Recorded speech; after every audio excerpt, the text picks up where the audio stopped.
But one game was supposed to change all of it. 2XKO was supposed to revolutionize the FGC. When was the last time you thought about 2XKO? You can clearly see how weak teamfight is when both characters have no meter, can't even pop teamfight. Effectively fuseless. Yeah, you're playing fuseless, yeah.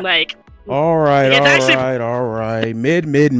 Skip. No offense to none of those creators, but let's get an opinion from somebody that actively plays the game almost every week at this point. Like, their videos were really good, so go check them out. There's no hate towards them. But I feel like I want to take a more positive-esque approach and talk about some of the shortcomings 2SKO may still have. Because I'm going to be honest with you, 2SKO has been in the best state it's ever been in. As a person who just competed in Combo Breaker 2026 for 2XKO, seeing multiple major tournaments happening in events almost every week for the past month and a half for 2XKO. And we're right around the corner from Senna being officially revealed, maybe tomorrow, so stay tuned and subscribe for that if you want to see that. And I don't think 2XKO is a perfect game, but as a game that's giving out content as a service and a live service video game, it's pretty fucking good. At least within the fighting game genre. If you guys don't know me, I'm Avataryaya. I passionately love 2SKO because I am here because of Arcane. I am not the League of Legends glazer that a lot of people think I might be. I just really like Arcane. Those are the characters I usually ask for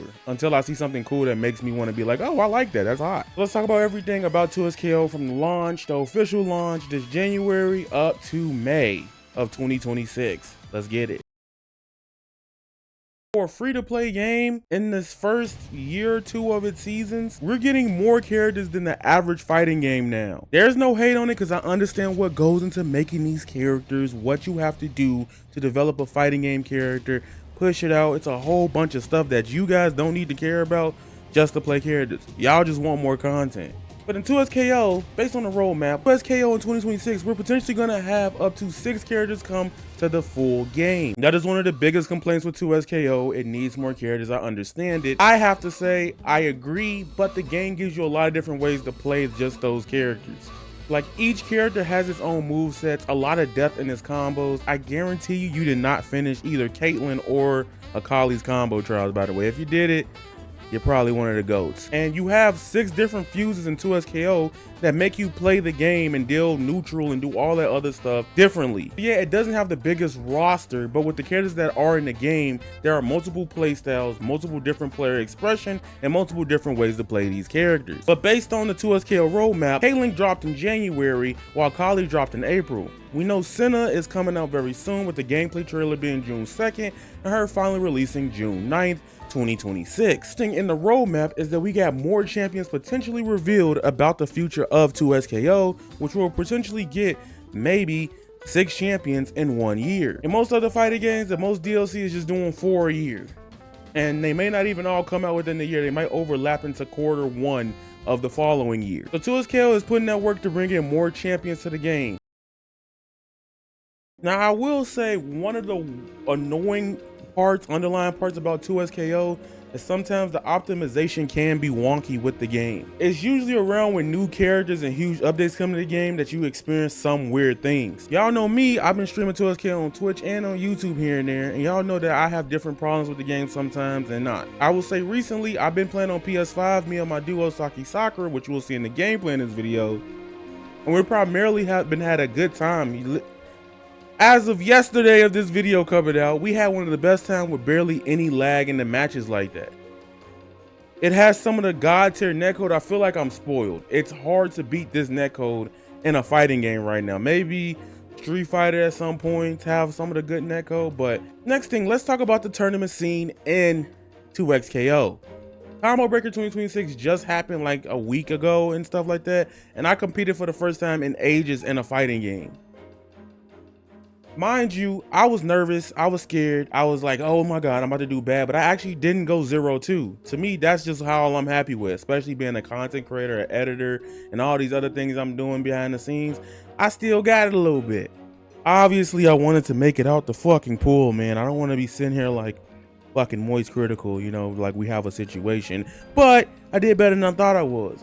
And seeing the community and the passion, and even with 2SKO, people were there early morning to watch 2SKO. For a game that Twitter be saying is dead, it's dying, it's trash, the community showed out, especially at Combo Breaker, and those seats were filled. I was like, damn, for 2X, and that's an early morning game. People don't want to get out of bed on vacation to go watch a tournament.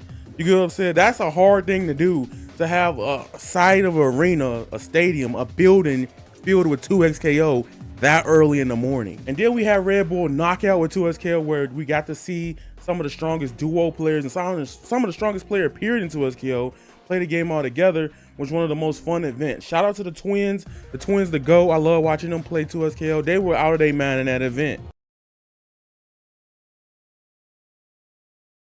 Here's the thing about why 2XKO is probably the biggest fighting game this year currently. Regardless of how you feel about it or whatever you want to put your agendas out there, be like, it should be City of the Wolves, it should be this.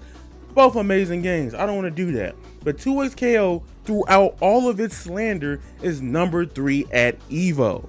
Now here's the thing about EVO that y'all don't know about compared to the first tournaments of 2026. When they first did their debut tournament at Frosty Faustings, the entry fee was free.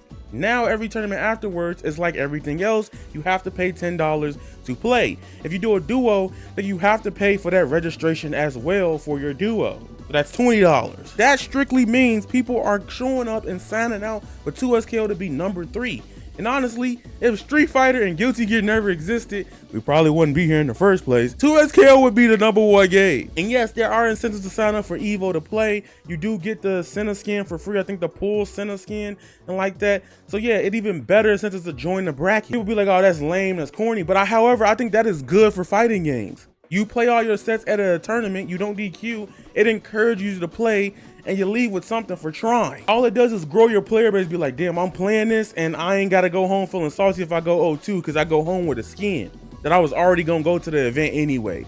I think fighting game devs, everyone should do shit like that. And I know people getting mad at Ludwig for doing the thing with Rivals 2.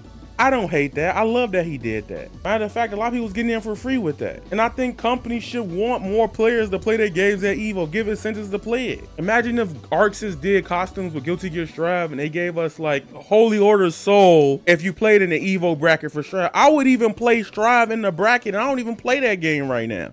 I just admire it from afar and just love what the game does in some aspects. And if I'm not mistaken, because of the success of 2XKO, I think the prize pool has grown even bigger for EVO, up to 171K, which that is also pretty good. Another thing about 2XKO that's really good, because that's Riot Games and more companies, I wish they could just throw this money this way. I think it's not only top 6 or top 8 getting paid out, top 24 will all be getting a bag. So everybody that competed and got far, that could do good. That is a perfect world if every fighting game could do that. I know Riot Games is backing this, and I think more people should try this game. Yes, I know 2XKO came out very rocky, and I also know 2XKO didn't do everything it was supposed to do with how many years they went into development. If you followed it, you know they had a lot of troubles, a lot of restarts, and a lot of things in between that also changed with 2XKO along the way. But all I'm saying is this game is so up right now, and I think you guys should all try it. And also, for people that's going, I can't do tag games, you don't. Get a friend and you could just pick one character and y'all could just learn it together. It makes life easy. This should honestly be the game-changing fighting game in that way. You got multiple ways to play. It is very accessible at how it is. So that being said, if y'all guys enjoyed today's video, please make sure y'all hit the like button, subscribe, be here for the center reaction, the state of play, reacting to all of that, Invincible, and more importantly, you know, in July, we literally a month away from the bye Avatar Legends. Your boy Avataryaya. I'm out. Pete. Don't skip this video. Skip this. Skip. I'm out.